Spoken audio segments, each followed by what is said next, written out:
হযরত শাহজালাল আন্তর্জাতিক বিমানবন্দর দিয়ে আমদানি করা পণ্য খালাস কার্যক্রমের গতি বাড়ানোর দাবি জানিয়েছে ক্লিয়ারিং অ্যান্ড ফরওয়ার্ডিং সি&এফ এজেন্টরা।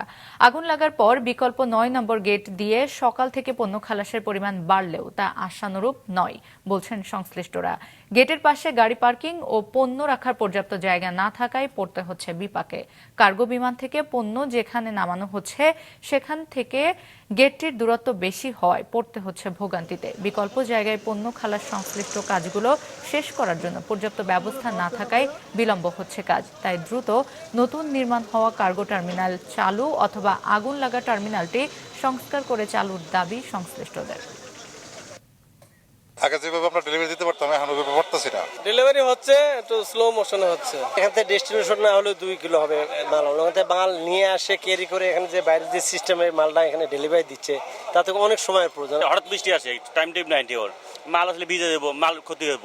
নতুন কার্গোটা চালু করলেই তো আমাদের বেস্ট সহজ হয়ে যায়, আর কোনো কষ্ট হয় না।